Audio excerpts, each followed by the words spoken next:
शोर मचाओ गली गली गली। बोले राम नाम के हीरे मोती मैं बिखराऊं गली गली। श्रीमद् भागवत महापुराण का श्रवण करने का जो लक्ष्य है वो भगवत प्राप्ति का नाम ही सर्वोत्तम लक्ष्य है। कलयुग केवल नाम यधारा सुमिर सुमिर नर उतरै पारा। कलयुग केवल नाम यधारा सुमिर सुमिर नर उतरै पारा। भाव भाव अलग आलस हो नाम जपत मंगल दिस हो। नाम जपत मंगल दिस हो।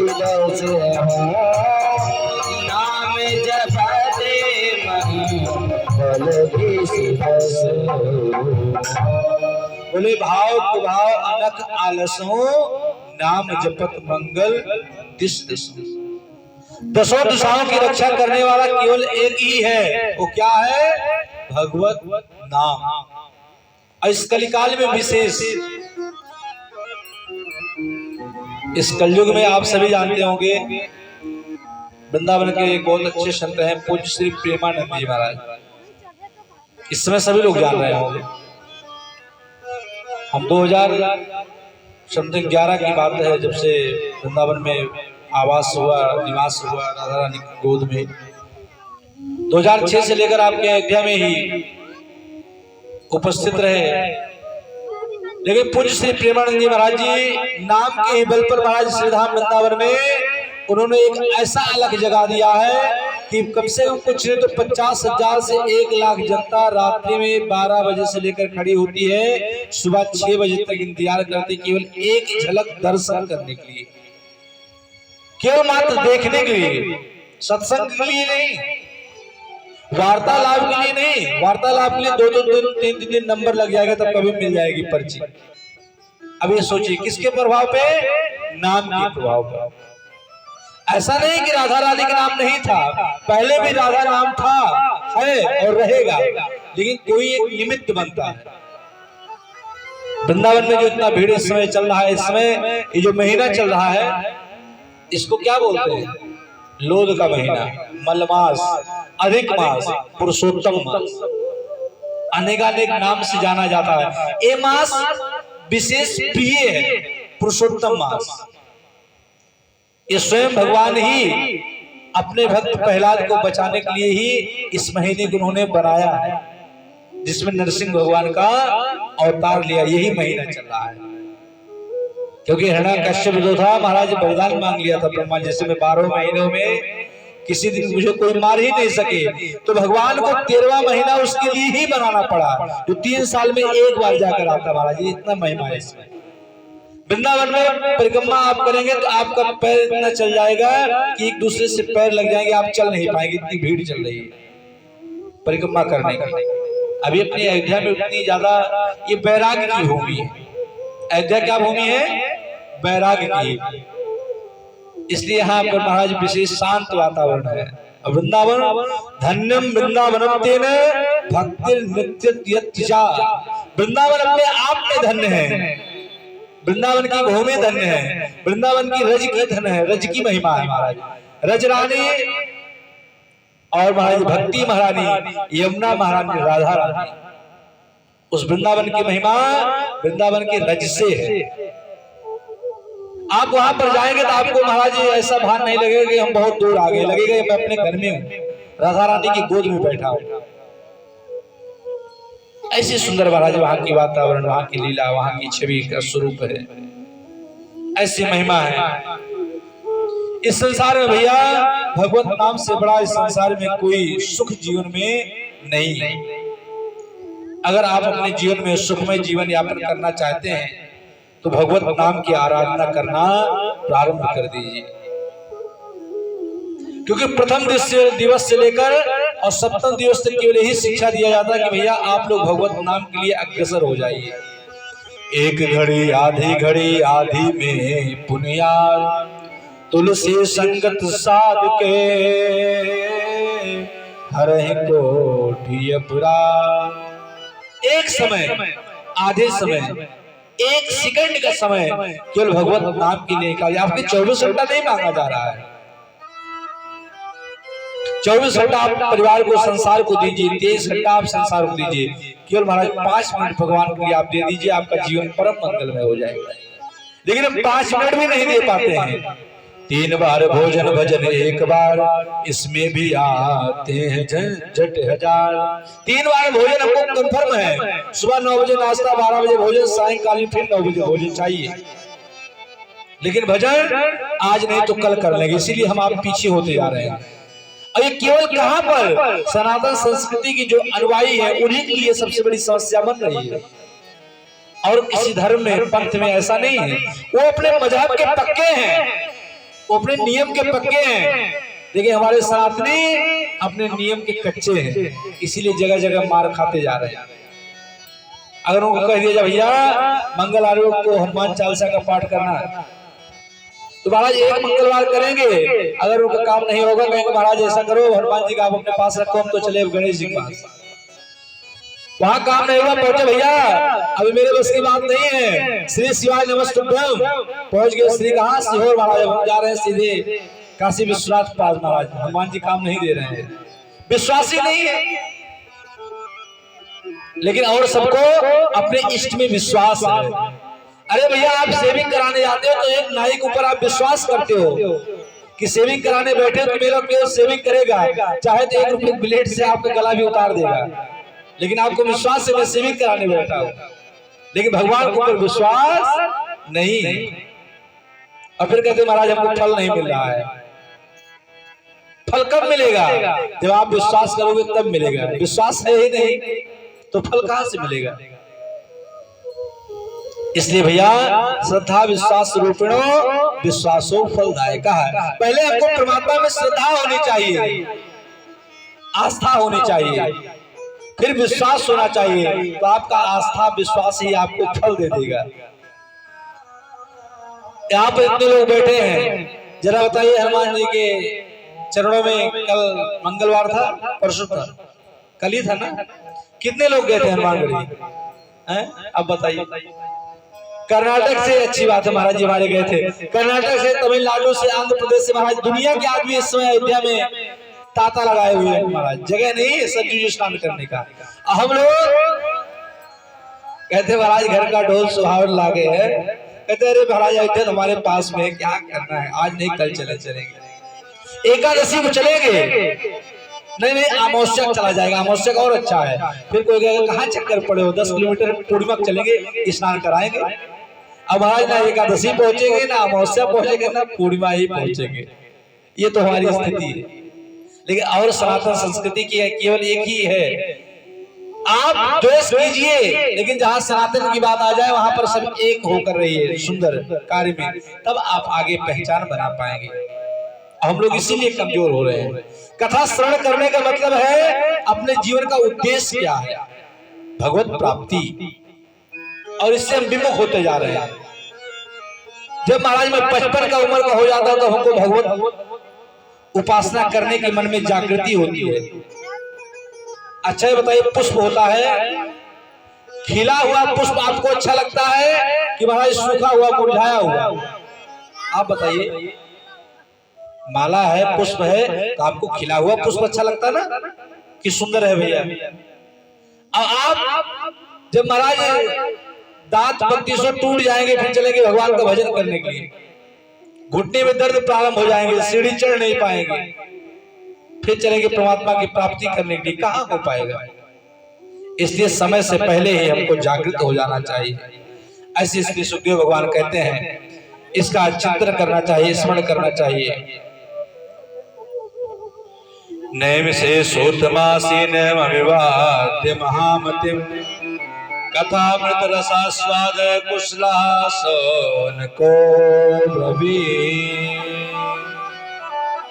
बोले महाराज महामती आसीनम श्रुतो अविवाद कथामृतम।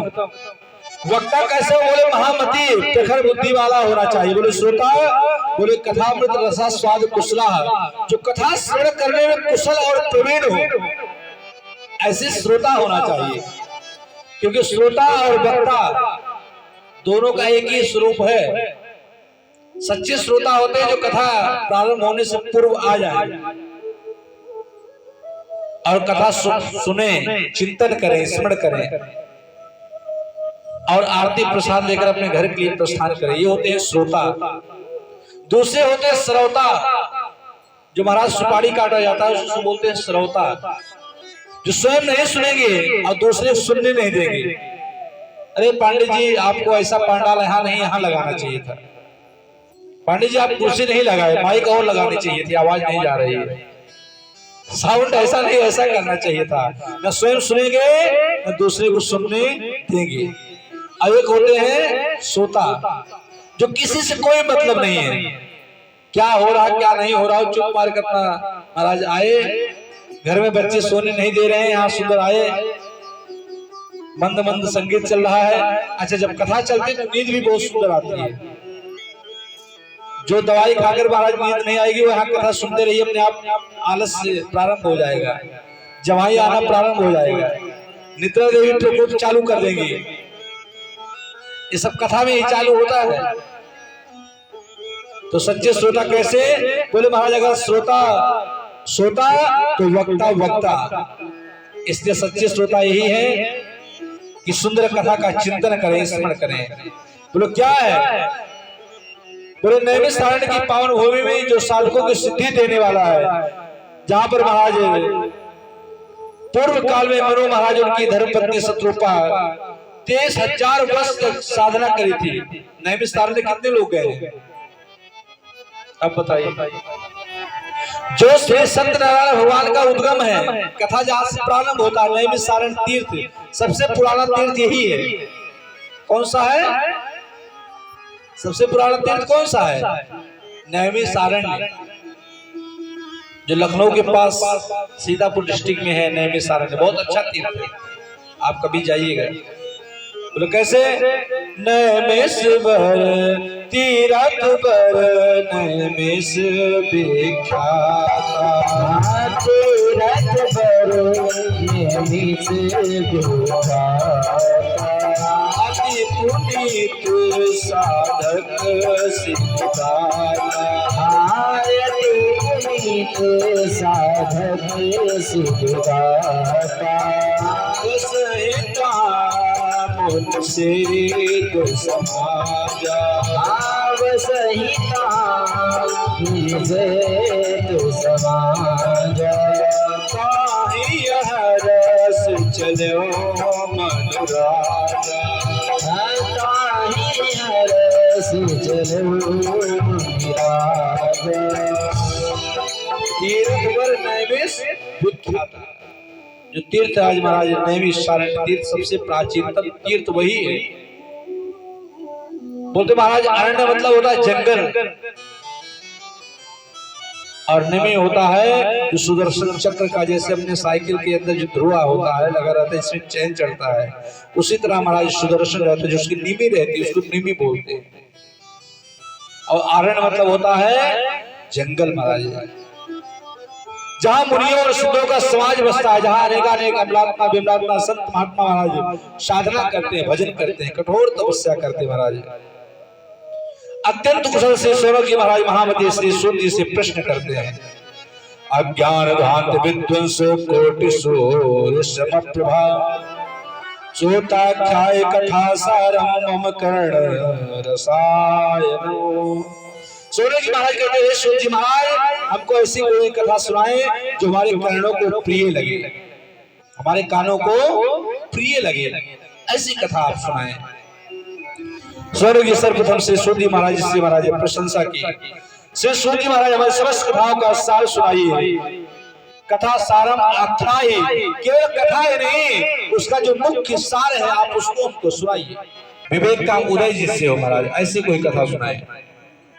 बोले वैष्णवजन माया मोह से महाराज कैसे बचे, हम आप घर गृहस्थी में इतने ज्यादा फंस जाते हैं कि महाराज उससे निकल नहीं पाते हैं, हम उसी में फंसे रह जाते हैं। और जिसको हम सुख का अनुभव कहते हैं, मेरा घर परिवार मेरा सुख है, वही हमारे लिए सबसे बड़ा दुख का घर बन जाता है महाराज। जो चीज हमको जीवन में सुख प्रदान करेगा वही हमको दुख भी देगा भैया। इसलिए अपने जीवन में सुख का अनुभव करना है तो केवल भगवत प्राप्ति से ही हो सकता है। पूरे घोर कलिकाल हो गया है, स्वभाव प्राणियों का आसुरी प्रवृत्ति हो गई है। मेरी आवाज आप लोगों के पास समझ में आ रही है? मेरी आवाज आपके पास समझ में आ रही है? क्योंकि कल एक साउंड हम यहाँ पर व्यवस्थित करेंगे जिससे मुझसे विशेष आवाज आए और आप लोगों के पास दो जाता रहे। हाँ, क्योंकि दूरी पड़ रही है। घोर कलिकाल वहां जो आसुरी स्वभाव हो गया, मनुष्य का जो स्वभाव है वो आसुरी प्रवृत्ति के हो गया है। अब इस संसार में कोई भजन करना नहीं चाहता है, अपने जीवन में कोई भजन करना नहीं चाहता है।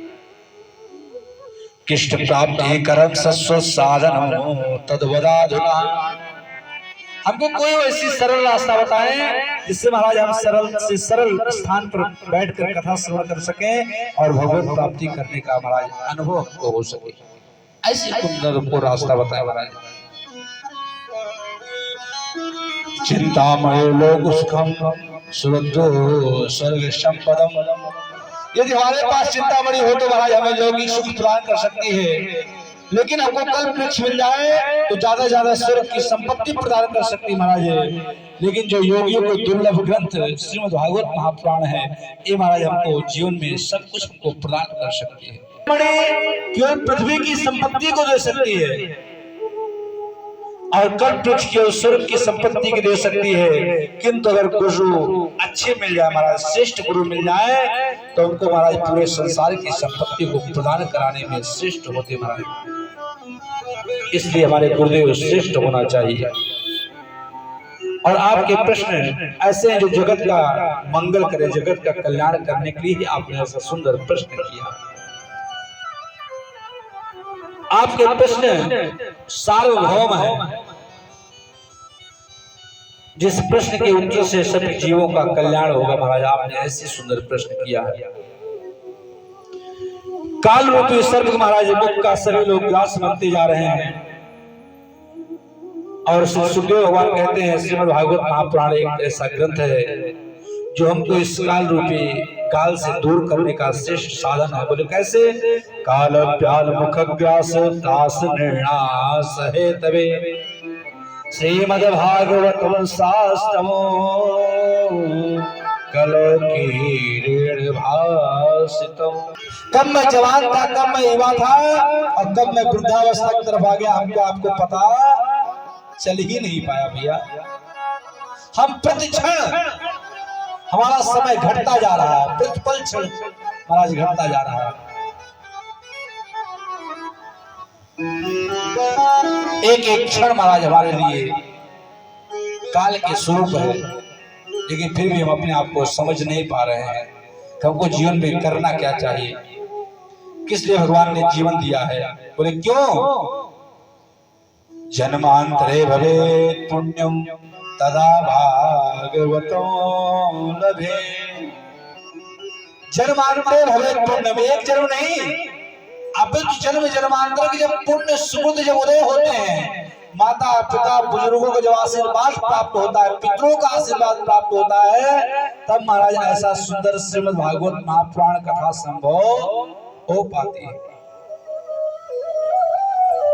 आज हमारे श्री राजेंद्र प्रसाद पांडे जी के परिवार के जो पूर्वज होंगे कितने प्रसन्न चित्त होकर देख रहे होंगे हमारे लिए कितना सुंदर पांडे परिवार में, इस वंश में कोई ऐसा परिवार का एक बालक उत्पन्न हुआ जो मेरे निमित्त मेरे लिए पूजा पाठ जब तब यज्ञ अनुष्ठान कर रहा है, निस्वार्थ, कोई स्वार्थ नहीं है।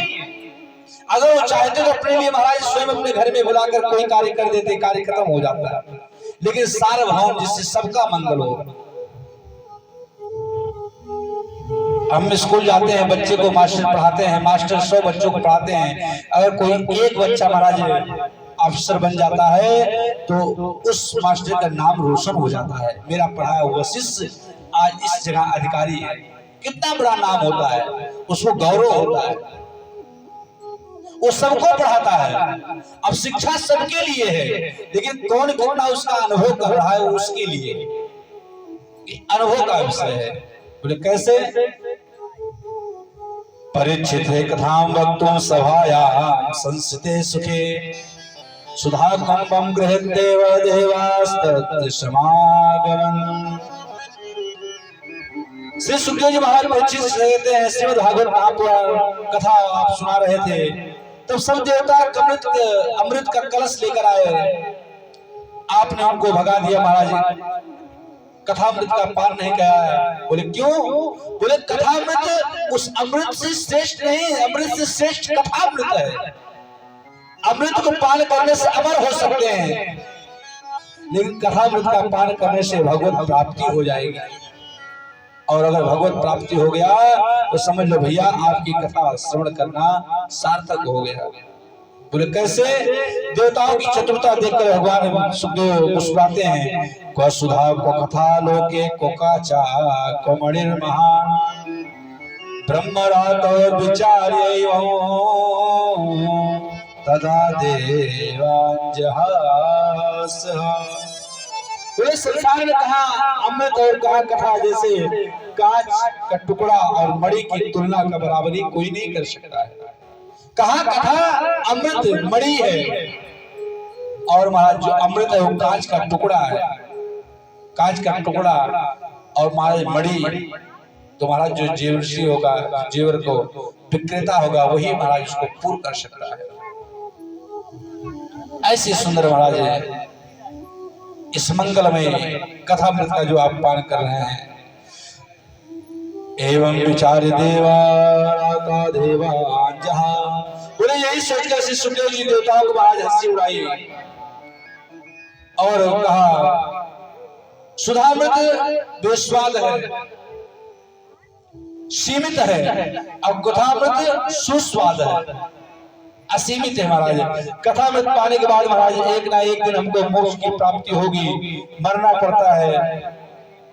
अवक्तास्तास विज्ञाय नाददो सकथामृतम् श्रीमद्भागवती वार्ता सुराणामपि दुर्लभा। बोले अनिर्गानी जानकर महाराज श्री सुखदेव जी महाराज ने देवताओं को महाराज भागवत का दान नहीं दिया। मैं आपको श्लोक इसलिए सुना रहा हूं कि आप लोग इस श्लोक को समझते जाएंगे, क्योंकि महाराज प्रायः लोग हिंदी में ज्यादा बोलते हैं, इस श्लोक बहुत कम कहते हैं, तो इस श्लोक से ही आपका जीवन मंगल होगा। तो एक श्लोक सुने, उसका चिंतन करें, स्मरण करें और महाराज अपने जीवन में उतारने का प्रयास करें। ऐसी सुंदर महाराज है। बोले कैसे? मेरे भगवत रूपम शास्त्रम भागवतम कलो। बोले महाराज करो भागवतम शास्त्रम पठना श्रवणा सद्यः। श्रीमद् भागवत महापुराण साक्षात महाराज भगवत स्वरूप है, जो कलयुग में आप पढ़ लें और सुनने वाले को दोनों को मुक्ति प्रदान करती है। जो पढ़ता है उसको भी मुक्ति मिलती है और जो सुनता है उसको भी मुक्ति मिलती है। महाराज ऐसे श्रीमद् भागवत महापुराण ग्रंथ है। यद्यप श्रीमद् भागवत महापुराण का देवर्षि नारद ने महाराज ब्रह्मा जी को सुना दिया था, लेकिन सप्ताह श्रवण की विधि सनकादिक महर्षि महाराज देवर्षि नारद को बताई। बोले कैसे? एकदा हे विशालायां चत्वारा ऋषियो मया सत्संगार्थं समायाता तद्दुषस्तत् नारदं। सनक सनंदन सनातन सनत कुमार महाराज ये बड़े सत्संगी और प्रेमी थे। इसमें बद्रीनाथ आप सभी लोग जानते होंगे, तो सुने होंगे, कुछ लोग गए भी होंगे। जो महाराज इस स्वर्ग का बैकुंठ कहा जाता है, किसको? बद्रीनाथ को। वहां स्वयं नर नारायण अभी साक्षात विराजमान है महाराज, जिनका दर्शन करने से आपका जीवन परम मंगलमय हो जाता है। बड़े सुंदर पहाड़ी है महाराज, वहां पे ठाकुर जी की चरण दर्शन है, जहां पर स्वयं कल कल कल्लोल करती हुई अलकनंदा से प्रभावित होते हुए महाराज माँ गंगा का उद्गम हुआ है, जहां पर श्री सुखदेव भगवान की स्वयं की कुटिया है, व्यास गुफा है, भीमशिला है। अभी बड़ा सुंदर महाराज रमणीय स्थान है, ऐसी सुंदर पावन स्थान महाराज है। बोले एक बार सनकादिक 4 निर्मल कपि सत्संग की इच्छा से जा रहे थे बद्रीनाथ महाराज। एक सरक सनंदन सनातन संत कुमार में एक महाराज कथा कहते और एक सुनना प्रारंभ करते, एक कहते दूसरे सुनते, एक कहते तीसरे सुनते महाराज। इसी तरह हमारे घर में हमको सत्संग प्रायः करना चाहिए। बच्चे अगर मानस को पढ़ते हैं तो माता पिता को सुनना चाहिए, माता पिता पढ़े तो बच्चों को सुनना चाहिए, ना ज्यादा सही, कम से कम 2 दुआ 5 दुआ, उससे सत्संग हमारे जीवन में उतरेगा। नहीं तो वर्षे वर्षे क्रमा जाता मंगलम नाप दृश्यते, जैसा जैसा वर्ष व्यतीत होता जाएगा मंगल कार्य सब विलुप्त होते चले जाएंगे। अभी कलयुगी जो प्राणी आ रहे हैं ना महाराज, एक कलिकाल चल रहा है। एक मोबाइल 5 बच्चों को कंट्रोल करके रखता है, एक मोबाइल 5 बच्चों को कंट्रोल करके रखता है, लेकिन 5 लोग एक बच्चे को कंट्रोल नहीं कर पाते। ये स्थिति चल रही है। अब माता पिता को उसी में सुखी है, बच्चे परेशान कर रहे हैं तो मोबाइल पकड़ा दिए, बेटा लो थोड़ी देर कार्टून देख लो, अभी मैं आ रहा हूं। माता किचन का काम कर रहे, लो बेटा मोबाइल पकड़ो, अरे बस किचन के काम संभाल ले महाराज, फिर मैं आपको प्रसाद पहुंचाती हूँ। अब बच्चे मोबाइल कितने आदी हो गए कि महाराज जैसे कोई सुरती खाने वाला, उसको शर्म नहीं लगता है, तो कितना सुंदर महाराज वेशभूषा में पहने रहे, लेकिन उसके पास चूना नहीं है तो अगले वाले से भाई साहब चूना है क्या? अगर चूना वो दे देता है तो सुरती खाने वाला चूना देने वाले को धन्यवाद देता है, भाई साहब बहुत बहुत धन्यवाद। और दिया क्या है? चूना। सुरती खाने वाले ने चूना अगर दे दिया सुरती खाने वाले को तो धन्यवाद देता, भाई साहब आपको बहुत बहुत धन्यवाद। क्यों? क्योंकि उसको अमल लगा हुआ है सुरती खाने का। इसी तरह जब आपको सत्संग का अमल लग जाएगा तो समझो आपकी भजन करना सार्थक हुआ। नहीं तो मेरा बोलना और आपका सुनना वही चूना और सुरती जैसे हो जाएगा। इसलिए अमल लगना चाहिए। अब बच्चों को मोबाइल की शिकार होते जा रहे हैं, उसकी अमल लग जा रहा है, चाय के आदी बन जा रहे हैं। चाय नहीं पिएंगे तो हमारा सर दर्द होने लगेगा, ये हम बना लिए हैं, व्यसन है। और पेट में गैस का सबसे बड़ा बीमारी चाय का ही दिन है। आप चाय छोड़ दीजिए, अपने आप महाराज गैस से आप फुर्सत मिल जाएंगे। क्यों? खाली पेट हम चाय पीना प्रारंभ कर दिए, फिर वो महाराज हमारे लिए समस्या की जड़ बनता जा रहा है और उसके बाद आदी हो जा रहे हैं। 3 बार चाय नहीं मिलेगी महाराज मेरा सर पकड़ लेगा। सर कहाँ पकड़ लेता है? सर हमको पकड़ा रखती है महाराज। दुकान पे आप तंबाकू लेने के लिए जाते हैं, दुकान आपके पास नहीं आता है, आप स्वयं बेचते, भाई साहब ले जाओ बेटा 10 रुपए की मेरे लिए लाना, 1 रुपए तुम टॉफी ले लेना। अब बच्चे दौड़ते 1 रुपए टॉफी के चक्कर में जाते हैं और आपका 10 रुपए का सामान लेकर आते हैं, तो आप स्वयं बच्चों को भेज रहे हैं। इसलिए सत्संग के प्रभाव से दूर होइए भैया। बोले कैसे? बोले महाराज देवर्षि नारद कथम ब्रह्मंदेन मुखा कुतश्चिंता तरोहवान त्वरितम गम्यते कुतश्चा गमनम तवा। अरे ब्राह्मण आपका मुख उदास क्यों है? आप इतना चिंतातुर क्यों लग रहे हैं और आप इतना व्याकुल क्यों हैं? क्यों चिंता कर रहे हैं? आप कहां से आ रहे हैं, कहां जा रहे हैं?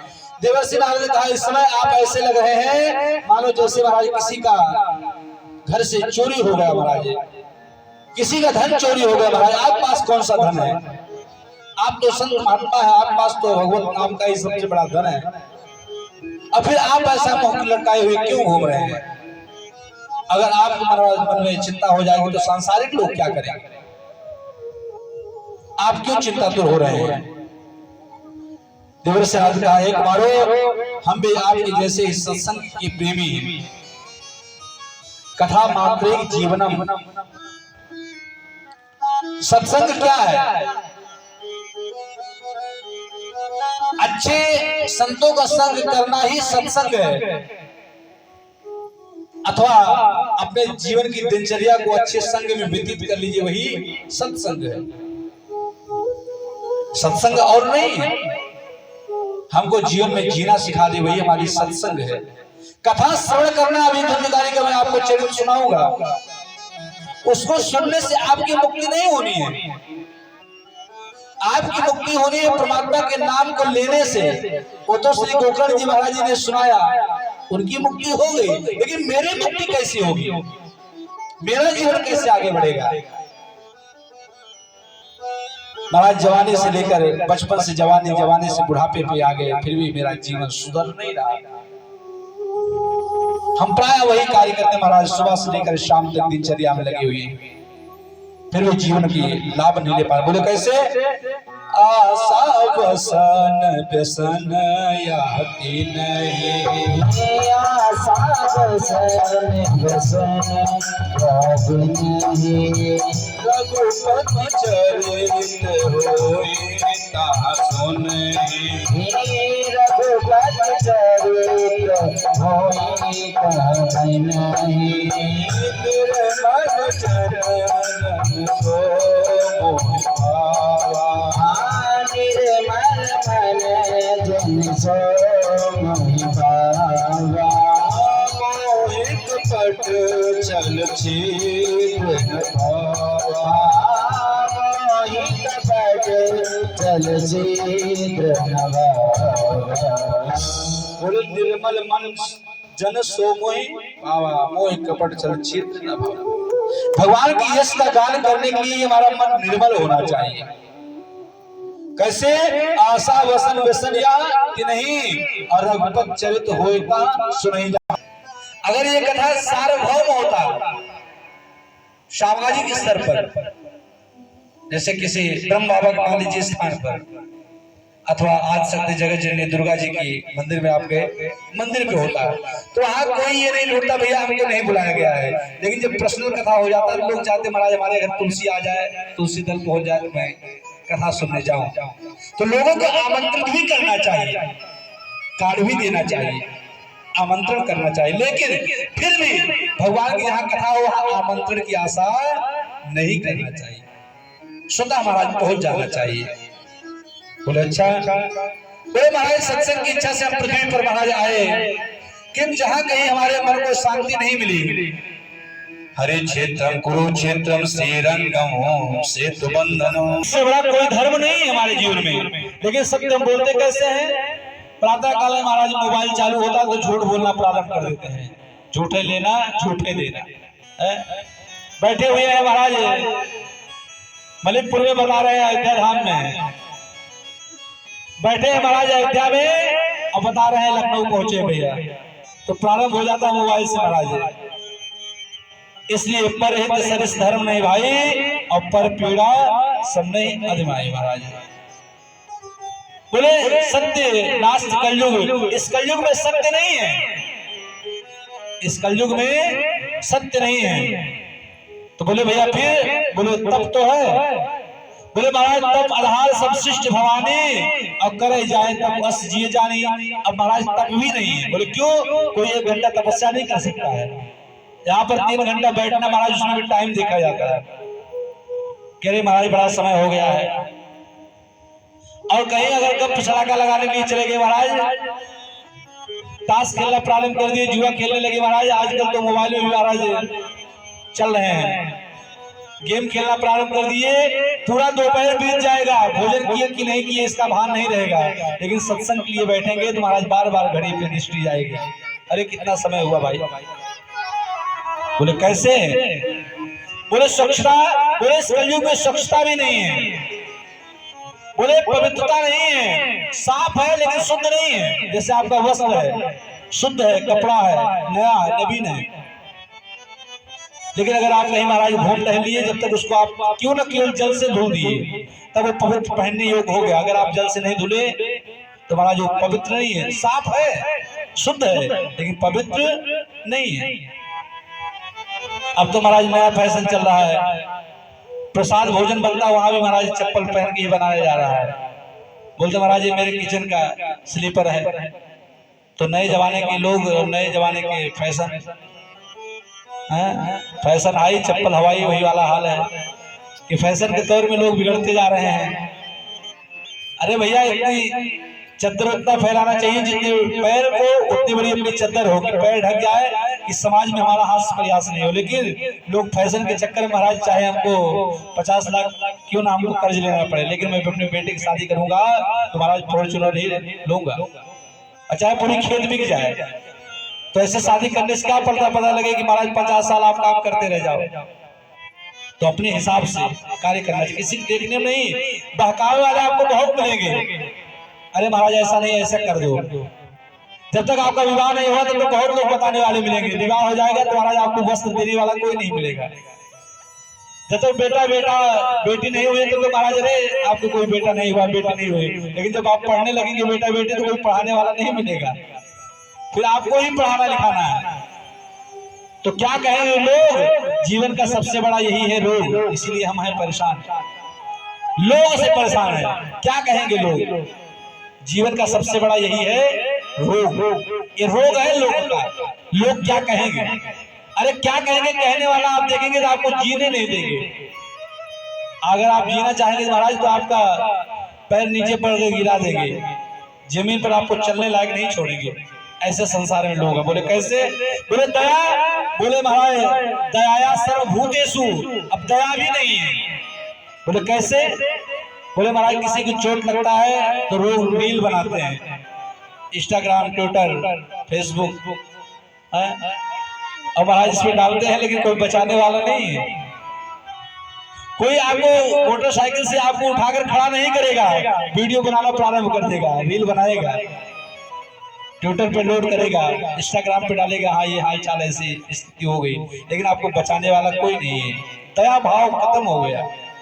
बोले फिर भैया, बोले दान, बोले महाराज दया धर्म का मूल है, पाप मूल अभिमान, तुलसी दया न छाड़िए, जब तक लगे घट में प्राण। जब तक शरीर में प्राण है तब तक दया नहीं छोड़ना चाहिए, दया करना चाहिए, दया मेरा स्वभाव है। बोले फिर भैया चौथा, बोले दान है, तुलसी पंछी के पिए घटे न सरताने, दान दे धन ना घटे, जो सहाय रघुवीर। अगर आप किसी लिए एक कार्य करते महाराज उसके लिए 10 कार्य करने के लिए परमात्मा अपना हाथ बढ़ाएगा।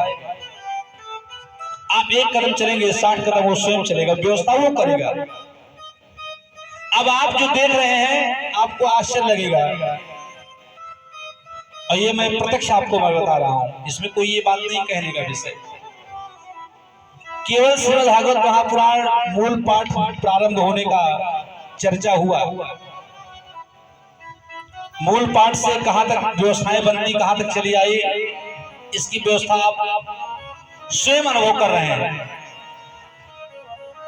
ये कैसे हुआ, ये भगवत कृपा से ही हुआ। अब कोई न कोई निमित्त बनता है, आपको बिना निमित्त बने कार्य होने वाला नहीं है। तो मुख्य यजमान स्वरूप हमारे श्रीमती गीता देवी जो मैया सामने बैठी है माता जी, और श्री राजेंद्र प्रसाद पांडे जी और श्री रजनी पांडे जी, जो स्वयं भगवत प्राप्ति के प्रेरणादायक सूत्र में पिरोए हुए सुमेरु हुए महाराज। यह हुआ पाठ हो जाएगा, प्रांगण में पूजा हो जाएगा, भगवान करेंगे सब मंगल ही मंगल हो, घर में सुख शांति समृद्धि सदा सर्वदा परिवार में बनी रहे इस समस्त पांडे परिवार। और मेरी कथा चल रही थी, अभी मैं ठाकुर जी की कृपा से 2 कथाएं संपन्न हुई आसपास में।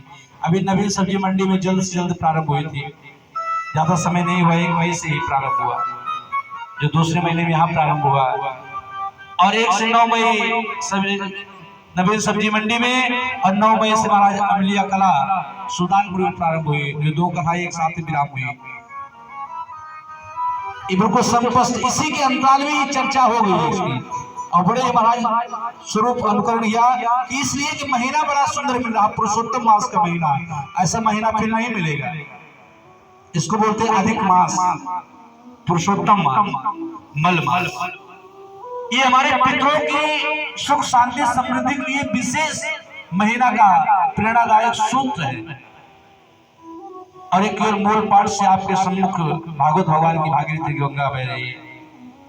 प्रातःकालीन 8 बजे से पूजन का कार्यक्रम प्रारंभ हो जाता है। हरि इच्छा पूजा पाठ हवन यज्ञ इत्यादि सब बड़े स्वरूप में भगवान ने ऐसा सुंदर स्वरूप का अनुकरण कर दिया। तो आप लोग इसके बहुत ही विशेष सौभाग्यशाली। बोले भैया कैसे? बोले भगवत कृपा से। बोले कैसे? धर्म का आवश्यक अंग है महाराज दान। बोले कैसे होगा, क्या होगा? तो ऐसे हमारे पांडे परिवार के बाद जोरदार ताली वाला करें। ताली बजाने में कंजूसी नहीं होनी चाहिए। कितना उत्साह इनके हृदय में जगा और इन्होंने अपने बहनों को और भाई बंधु सबको आमंत्रित किया। ये बहुत खुशी की बात है भैया। धन संपत्ति बहुत सबके पास है, वैभव बहुत है, ऐसा नहीं कोई महाराज कमजोर है, लेकिन भगवत कृपा जब तक नहीं होगी तब तक संभव नहीं। भगवत कृपा से है। बोले कैसे? जीव मात्र कलयुग में सिर्फ एक ही धर्म करता है। बोले क्या? माता पिता बाल कहीं बुलावे, उधर भरे सोए धर्म सिखावे।